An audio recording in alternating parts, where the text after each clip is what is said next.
కేంద్ర ప్రభుత్వం ఇటీవల 35 పేజీల సర్క్యులర్ తీసుకొచ్చింది. ఆ సర్క్యులర్లో ఏ ఒక్క పేజీలు కానీ ఏ ఒక్క లైన్లు కానీ గత 4 సంవత్సరాల నుంచి ఎస్కేఎం తరఫున ఢిల్లీ కేంద్రంగా 763 రైతులు చనిపోయినారు. ఆ సందర్భంగా ఇచ్చినటువంటి రాతపూర్వక ఇచ్చిన హామీ ఏ ఒక్కరి ఇందులో లేదు.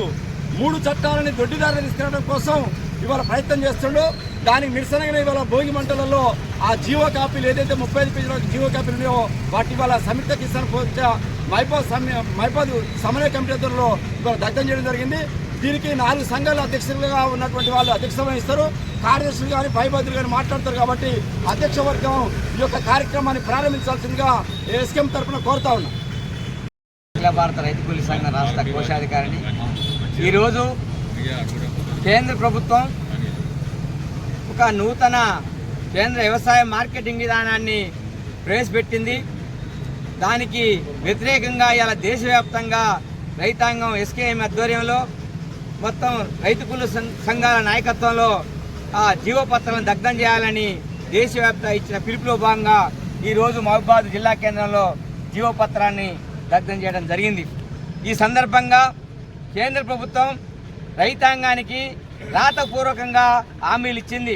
హామీలన్నింటినీ కూడా సంవత్సరంలోపు పరిష్కరిస్తామని చెప్పి హామీ ఇచ్చినటువంటిది ఈనాటి వరకు కూడా ఏ ఒక్క రైతాంగ సమస్యను పరిష్కరించకపోగా ఈరోజు ఈ నూతన మార్కెటింగ్ వ్యవసాయ విధానం ఏదైతుందో ఇది బడా వ్యాపారులకు పెట్టుబడిదారులకే ఉపయోగపడుతుంది తప్ప రైతాంగానికి ఇప్పటికే రైతాంగం 6 కాలం కష్టపడి పంటలు పండిస్తే సరైనటువంటి గిట్టుబాటు ధర లేక పెట్టిన పెట్టుబడులు పూడక ఇవాళ రైతాంగం ఆత్మహత్యలు చేసుకునే స్థితి కొనసాగుతూ ఉంది.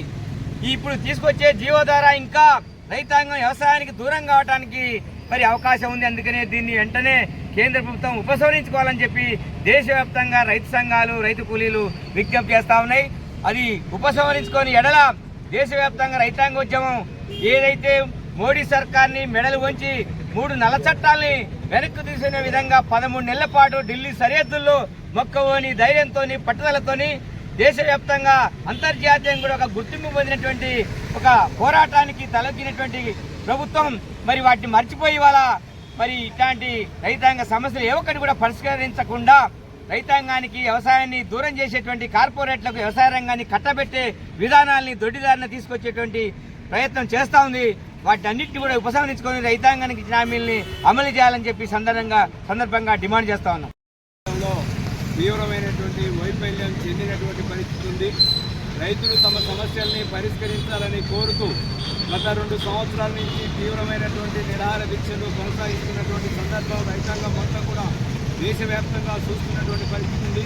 దాంట్లో భాగంగానే జగత్ సింగ్ దళైవాలా 46 రోజుల నుంచి అమర నిరాహార దీక్ష చేస్తున్నా కానీ ఈ కేంద్ర ప్రభుత్వం పట్టించుకోవట్లేదు, రైతుల సమస్యలు పరిష్కరించట్లేదు. ఇది దుర్మార్గమైనటువంటి చర్య. ఇప్పటికైనా కేంద్ర ప్రభుత్వం వెంటనే రైతాంగానికి ఇచ్చినటువంటి హామీలని తక్షణమే అమలు చేయాలని చెప్పేసి మేము డిమాండ్ చేస్తూ ఉన్నాం. లేని ఎడల దేశవ్యాప్తంగా ఈ ఆందోళన కార్యక్రమాన్ని ఉధృతం చేయాల్సినటువంటి అవసరం ఉంటుందని చెప్పేసి మేము తెలియజేస్తా ఉన్నాం. ఈ సందర్భంగా అఖిల భారత రైతు కూలీ సంఘం ఏఐకేఎంఎస్ రాష్ట్ర కోశాధికారి నల్లగిరి వెంకటేశ్వరుని మాట్లాడాల్సిందిగా కోరుతా ఉన్నాం. ఐక్య రైతు సంఘం రాష్ట్ర సహాయ కార్యదర్శి. నేడు రైతాంగాన్ని రంగాన్ని మార్కెట్ రంగాన్ని బయటపడం చేయాలనే ఉద్యమం నరేంద్ర మోడీకి ఉన్నది విదితమే. గతంలో తీసుకొచ్చిన నల్ల చట్టాలకు వ్యతిరేకంగా రైతాంగం బలమైన ఉద్యమాలు చేసిన సందర్భంగా అనివార్యంగా తల వంచినట్టు నటన చేశాడు. మళ్ళీ తిరిగి దొడ్డిదారిన నూతన మార్కెట్ విధానం అనే పేరుతోటి ఇటీవల కాలంలో పార్లమెంట్లో చట్టం చేసి మార్కెట్ల మీద కూడా కార్పొరేట్ శక్తులకి పెటానమనే విధానం తీసుకొచ్చాడు. ఇది రైతాంగాన్ని వ్యవసాయ రంగాన్ని బయటపడం చేసి బడా కార్పొరేట్ శక్తులకి పబ్బం పడుకునే రకంగా నరేంద్ర మోడీ తీసుకొచ్చాడు. ఇది దుర్మార్గమైనటువంటి చర్య.